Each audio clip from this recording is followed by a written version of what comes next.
At the dawn of time, this dude created the mustache. It was later adapted by our forefathers to look radical and to get a lot of pussy. Once doing so, he attracted much attention.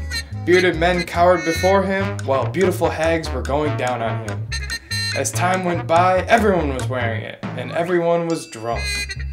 In a time known as the 70s, Burt Reynolds, Boston, and Mr. Pringle had sex with everyone.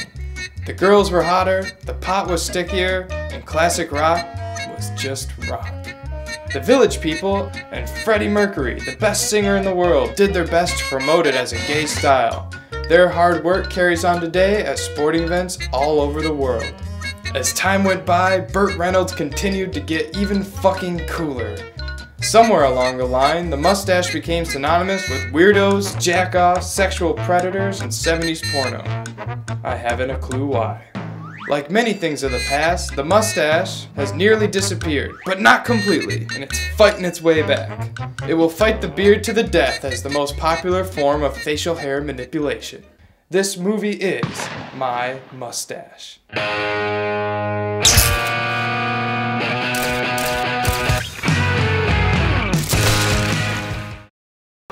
In the past decade, the mustache has become an endangered species with my generation.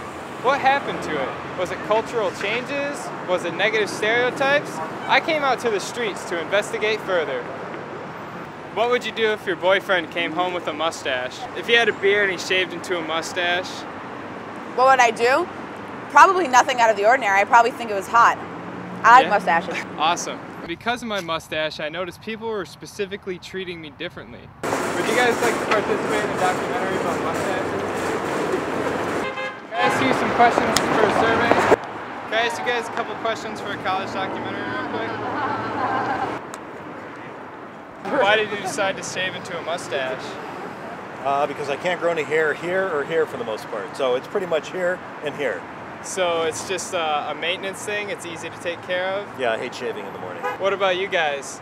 He shaves once every 3 weeks. You haven't started yet. He's started, huh? I do it.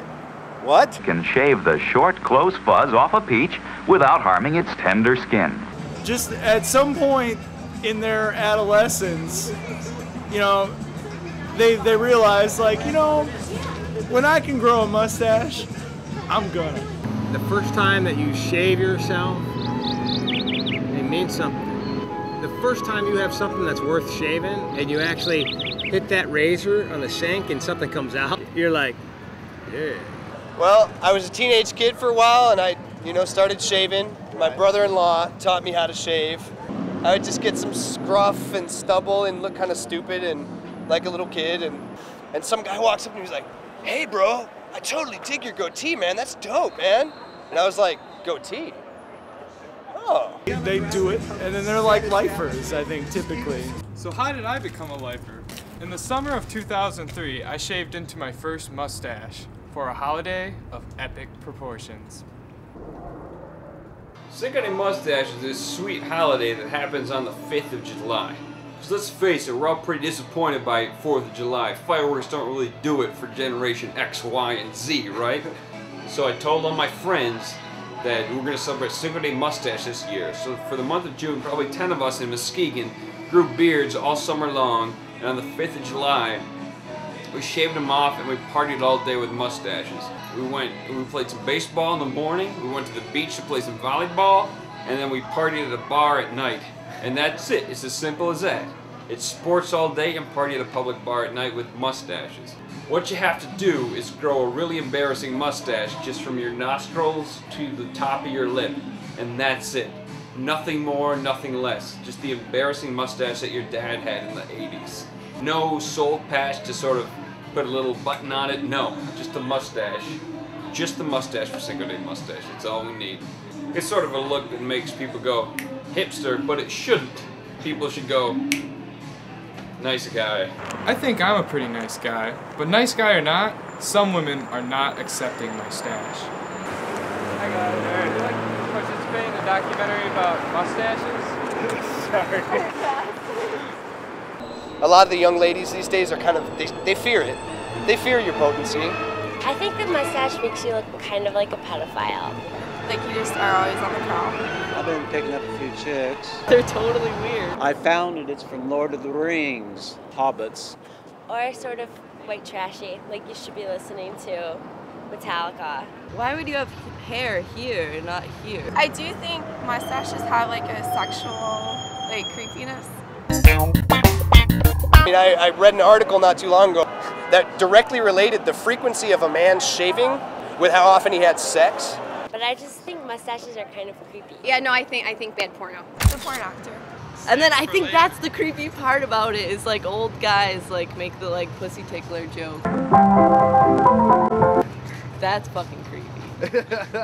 What would you think if one of your sons came home with a mustache someday? That's cool. Whatever they want. Cool. They could be pierced, tattooed. Put blue dye in their hair, shave their eyebrows, pierce their nose, get those big plugs in their ears. Everybody does something different. Facial hair is also part of your image. It's more like a temporary haircut that I can play with a lot. The secret of the world is hair. Sometimes your hair, your image fits a mustache. Sometimes your haircut don't fit a mustache. It's like a change every now and then, but first, I just love to have the mustache. Because it's just like undeniable, you know, it just needs to be there. Every now and then I take a little scissors and do that. You have to craft it. You have to decide how wide you want it to be. If somebody's like nervous because you got pubic hair on your face and you're not ashamed of it, maybe you don't need to talk to them anyway. Totally.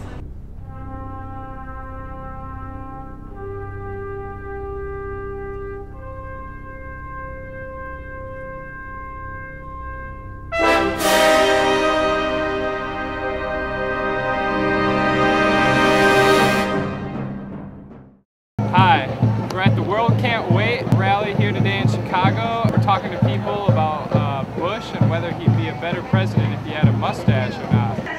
Do I think a leader should have a mustache? Yeah. Absolutely.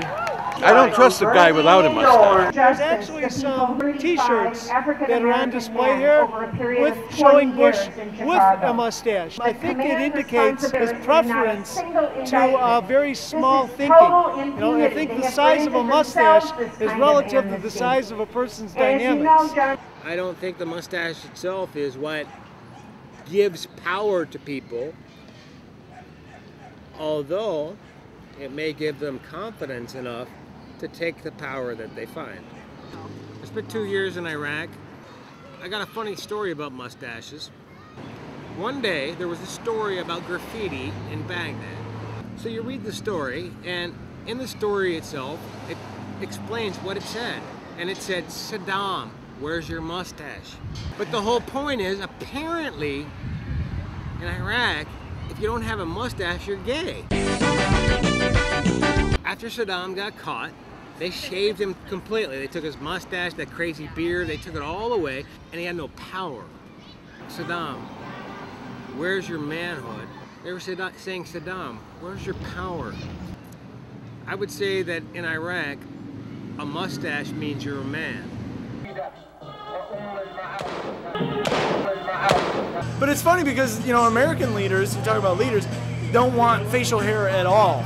Somehow the mustache has become, you know, dirty, I think, for most people. Yeah. I mean, like, our forefathers, hello, had like, you know, crazy, like, you see pictures of dudes with crazy mustaches, they're all grown out and curled and shit. Yeah. You know, I think we could see, like, something coming around in the future where mustaches, long hair, it's all, like, accepted again. See another revolution of mustaches. I would not doubt it.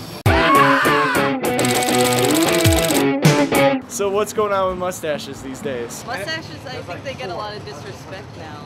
I think there's still a lot of mustache prejudice out there. You know, 15 years ago or 10 years ago even, it was a freaky thing. You had kind of a 70s cheesy porn star mustache for a while. Bikers and hardcore band. The 80s kind of went away and came back again. A lot of times in the recent past, it hasn't been overly hip. You get people on television wearing them, people feel more comfortable. It's not just on television either. Nearly every successful comedy film features a mustache on one of the main characters. The mustache is on the verge of a comeback, but will it stay there? Young hot celebrities are even donning hair on their upper lip.